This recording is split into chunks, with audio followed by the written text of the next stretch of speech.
Hello everyone. For those of you who don't know me, my name's Jack Wiltshire. I'm Head of Highways for Dorset Council. I'm also the Chair of the Dorset Council Operations Group, which is a multi-agency group which is meeting while we've got increased visitor demand in relation to the COVID pandemic to see how we can help facilitate and how we can manage those additional visitors. The slide I've got here shows the front page of our response plan. It's about a 25-page document, which I'm quite happy to share if people would like to have a copy of that, but I'll just go through some of the main points of it here. The Dorset Council Operations Group is made up mainly with representatives from Dorset Council, but we also have feed-in from external organisations. So that's a link in with the coastal town councils. So we've got representations from Swanage, Lyme Regis and Weymouth. And we also have a feed-in from Dorset Police. So the various services from within Dorset Council that feed in, just looking at the slide here, we have a representative from Highways, representative from Waste. We've also got harbours, so Bridport as well as Weymouth Harbour, Parks and Green Space, regulatory services, our facilities teams, tourism teams, our parking team, our communications team, and also our emergency planning. So the way that we're set up is that this group typically meets on a Wednesday morning, and we look to review any particular issues which have happened over the weekend, and then we look forward to see things happening the coming weekend, and also further horizon scanning, see if there's anything which needs to come to the group. And it's essentially a coordination group, so we can have a meeting of the minds and look to see if there's anything we can do together to see how we can respond to, or we can proactively help manage any particular events or issues which are coming up. For weekends or particularly busy days, we also have something called the MAC that stands up, and that stands for the Multi-Agency Control Centre, or the Multi-Agency Coordination or Command Centre. The idea of a MAC is that that can just take sit reps from each of the main services that contribute into the Dorset Council operational group, summarise those, coordinate activities which are going on, and send those sit reps back out to those stakeholders who've contributed to it. But that gives our duty, bronze, silver and gold commanders the information just at their fingertips to make particular decisions they might need to based on particular issues which are going on at any particular time. It's also something that Dorset Police find really useful because it's an extra bit of information which can come into their control room and give us an opportunity for us to liaise with them at a silver level or a gold level, depending on how strategic the issues are. Here are some of the key objectives for the Dorset Council operational group. They're not in a particular priority order, but the first one we've got there is fairly self-evident. So we need to have a robust plan to respond to additional visitor demand. I'm sure everyone's familiar why we're having increased visitor demand at the moment. Restrictions on foreign travel is one, and also because of lockdown, lots of people have been cooped up at home, and this is now the first opportunity for people to sort of be released to go back out to holiday destinations that they might be wanting to visit. So we are expecting this summer to be one of the busiest summers we've ever faced, because people can't go to foreign countries, also because people who might have stayed at home are actually, for the reasons of the lockdown easing, deciding to go to other places. And Dorset is very accessible from places like London, Birmingham, in terms of sort of a journey times. 3 hours or so seems to be fairly reasonable for people to come, and sometimes even for a day visit. So a lot of time in the car, we are finding that there's quite a few day visitors.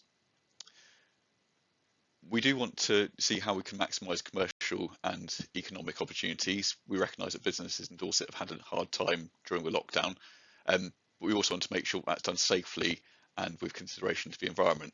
So those are all things that we need to be able to balance as we're making the decisions about how we're helping to manage the visitor demand. We have looked to learn lessons from what happened last year and see how we can proactively diffuse some situations which cause tension. So one of the issues we had last year was local tension with people being frustrated with the behaviour of visitors. It's something I'll cover a little bit more later on in the presentation. But some of those triggers were to do with unlawful parking, traffic issues, wild camping, and also antisocial behaviour. And this is probably from demographics that we wouldn't see quite so often so much in Dorset before. A lot of our areas were traditionally visited by family groups, and last year we had a slightly different demographic, particularly young males in their 20s, who wanted to come and enjoy themselves, but maybe didn't respect the area in quite the way we would like them to have done. One of the other things that we do with the group is just having early warning systems, so we can try and see what triggers there might be. By predicting when we might have various triggers, it helps us put plans in place to make sure we can manage those as they arise. I put this slide in to make it just a little bit more personable, so you can put the faces to the structure I've described.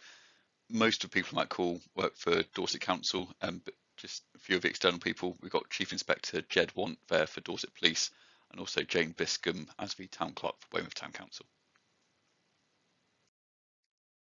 Following our lessons learnt from last year, we found a few key themes that we thought it'd be quite helpful to update our visitors with. So I'm just going to show a few slides here which have been prepared by our tourism team and our communications team that we want to share with our visitors. So these go out on social media, and also we've been sharing them with accommodation providers so people can just understand a little bit more about some behaviours that we expect people to exhibit when they come here.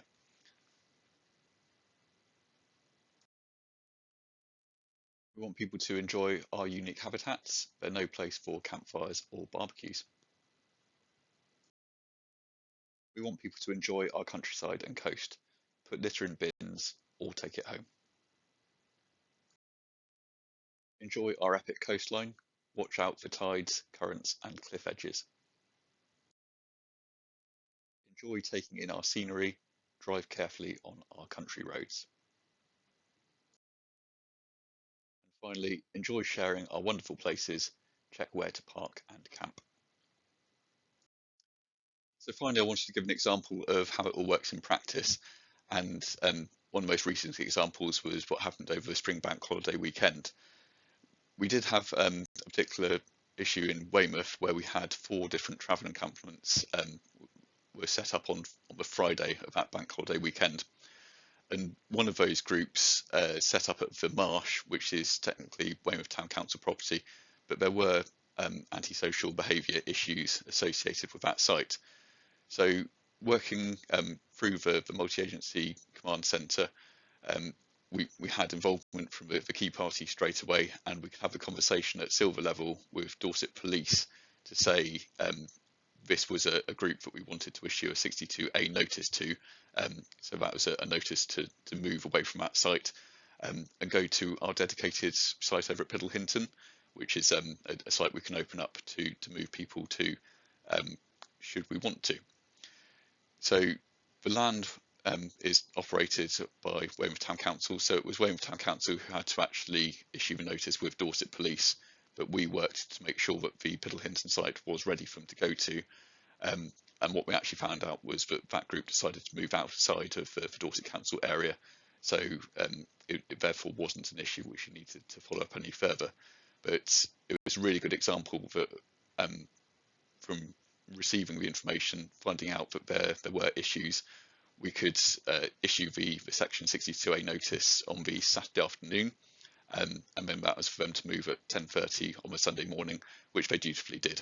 So that's a really good example of multi-agency conversations and working with town councils, working with Dorset Council, working with police to prevent further issues from happening and be proactive in our response. So I hope you found that little bit of information about Dorset Council Operational Group useful. If anybody does have any questions, please send me an email. Otherwise, I'll say thank you very much.